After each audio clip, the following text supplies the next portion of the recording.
विद्यार्थियों, आज हम महाकवि भारवी प्रणीत किरातार्जुनीयम महाकाव्य के प्रथम सर्ग के अंतर्गत 29वें श्लोक का अध्ययन करेंगे। प्रस्तुत पद्य में द्रौपदी युधिष्ठिर पर तीव्र आक्षेप करती हुई और प्रमादवश राज्य परित्याग के विषय में कठोर उपालंभ देती हुई कहती है कि आपने स्वयं ही अपने परंपरागत राज्याधिकार को छोड़ दिया है।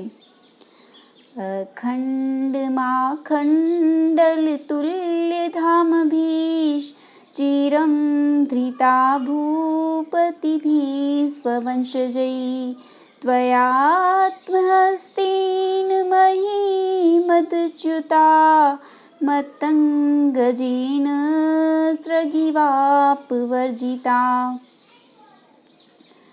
अखंडम महल तो जाएगा, आ निकलेगा आखंडल तुल्य धाम भी प्लस चिरम,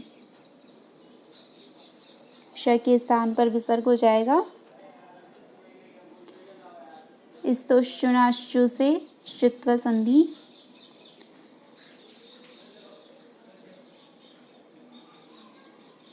त्वया प्लस आत्महस्तेन, यहाँ पर दीर्घ संधि हो रही है, अकसवर्णी दीर्घ।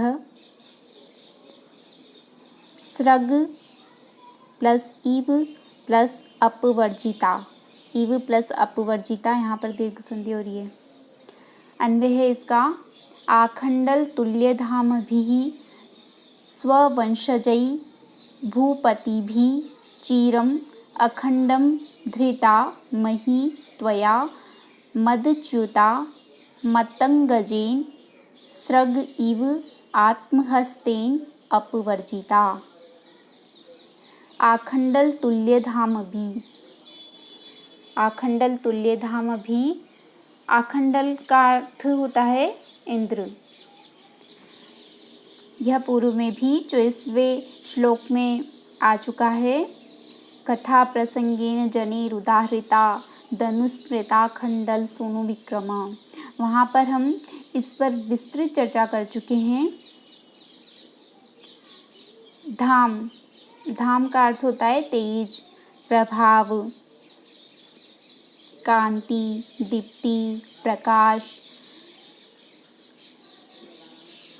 आखंडल तुल्य धाम भी, आखंडल यानी इंद्र के समान, धाम यानी तेज वाले, प्रभाव वाले। आखंडलेन तुल्यम धाम येषां ते आखंडल तुल्य धामानः तै आखंडल तुल्य धाम भी। इंद्र के समान तेजस्वी, इंद्र के समान पराक्रमशाली, इंद्र तुल्य प्रभाव वाले।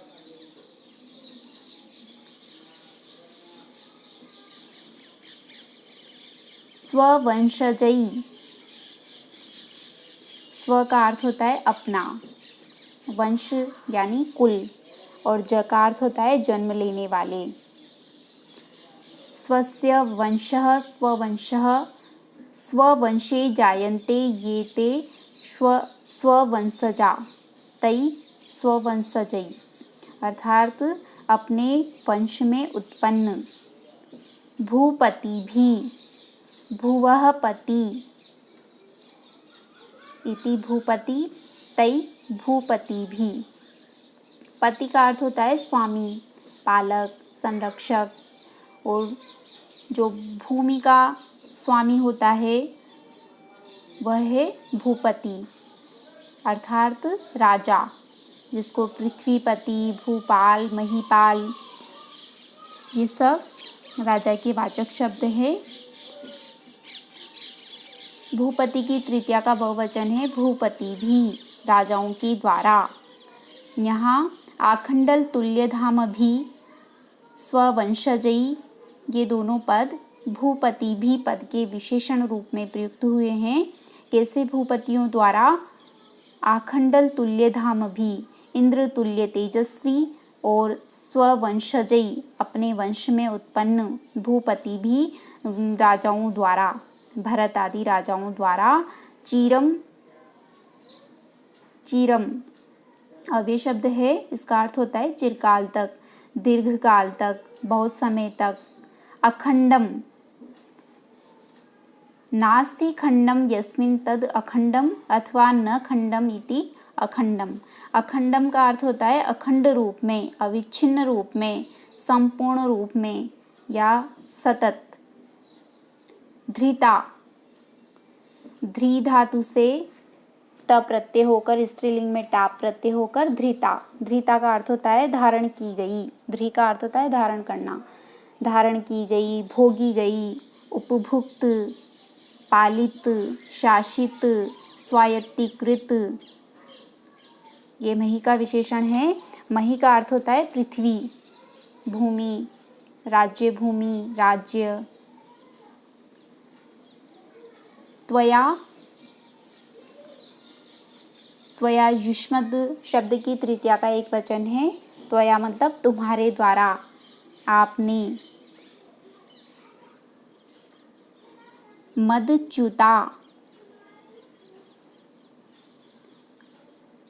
मदच्युता, मद का अर्थ होता है हाथी के गंडे स्थल से प्रवाहित होने वाले सुगंधित द्रव विशेष को मदजल कहा जाता है।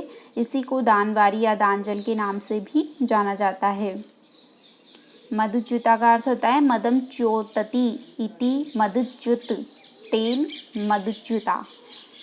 मदम च्योतति, मदजल चुआने वाला, मदजल बरसाने वाला, मदजल स्रावित करने वाला को कहते हैं मदच्युत। और उसकी तृतीया का एक वचन है मदच्युता।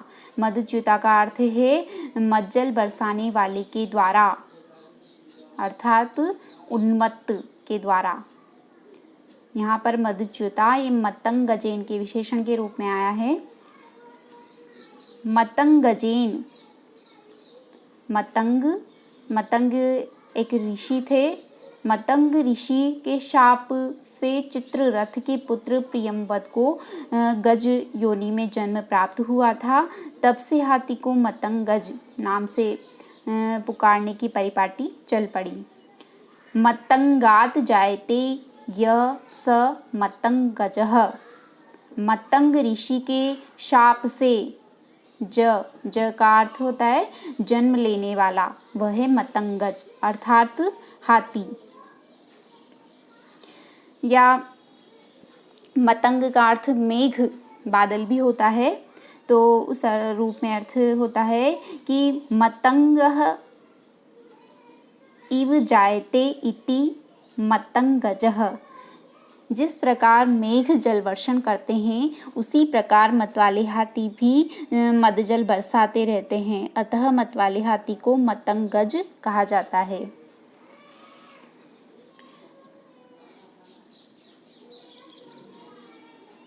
मदच्युता मतंगजेन, मदजल बरसाने वाले हाथी के द्वारा।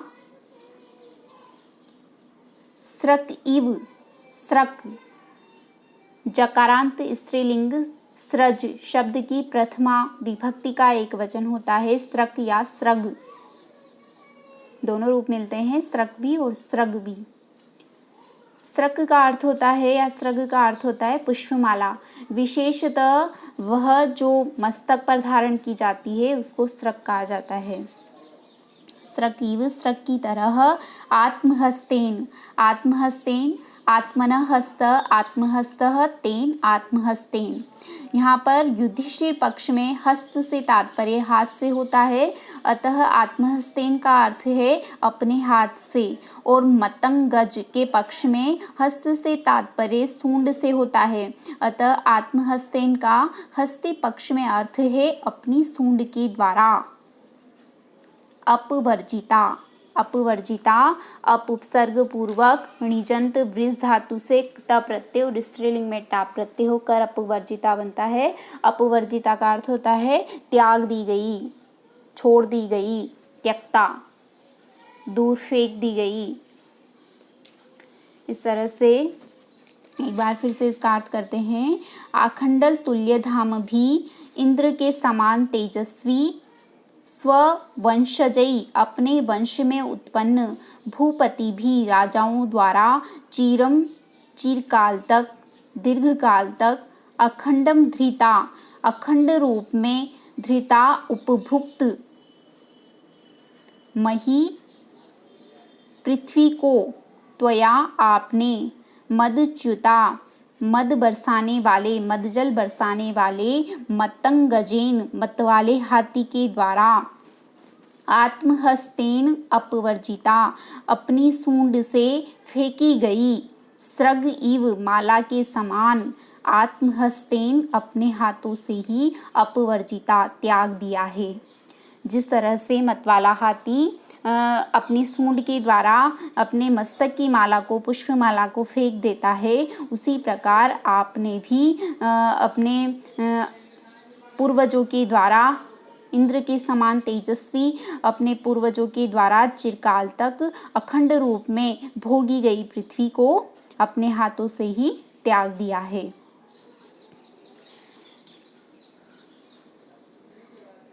प्रस्तुत पद्य वंशस्थ छंद में निर्मित है और यहाँ मही की उपमा स्रक से दी गई है, अतः उपमा अलंकार स्पष्ट है। उपमा अलंकार का लक्षण है प्रस्फुटम सुंदरम साम्यमुपमेत्य भिधीयते अथवा साधर्म्यमुपमा भेदे। पूर्व पुरुष के अर्थ में वंशज शब्द का प्रयोग यहाँ चिंत्य है। वंशे जातः इति वंशज कुल में उत्पन्न होने वाली परवर्ती संतान के अर्थ में वंशज शब्द का प्रयोग बहुत मिलता है। पूर्ववर्ती के अर्थ में परवर्ती संतान के अर्थ वाले शब्द का प्रयोग क्रोध परवशा द्रौपदी के क्रोध का ही परिणाम है। काम क्रोधादिक विकारों के द्वारा जब बुद्धि विकृत होती है तब प्राय शब्द विपर्य होता है। अतः काम क्रोधादिकों की विकार यह संज्ञा सार्थक है। यहाँ महाकवि भारवी मनोदशाओं और तदजन्य विकारों के कुशल जानकार प्रतीत होते हैं। यथा स्थान इस तरह की सूचना देना और तदर्थ व्यंजना शक्ति का प्रयोग करना कवि नैपुण्य का संकेतक है।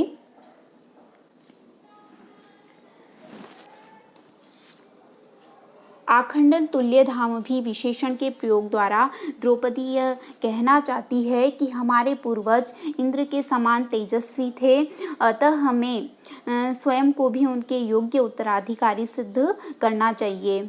और वह यह भी कहना चाहती है कि हमारी यह जो विपत्ति है वह स्वप्रमाद जन्य है, वह देवकृत नहीं है। इसलिए आपको अर्थात युधिष्ठिर को पुरुषार्थ का आश्रय लेकर के और अपना जो वंशानुगत या वंश परंपरागत जो राज्याधिकार है उसको फिर से प्राप्त कर लेना चाहिए। इति शुभम।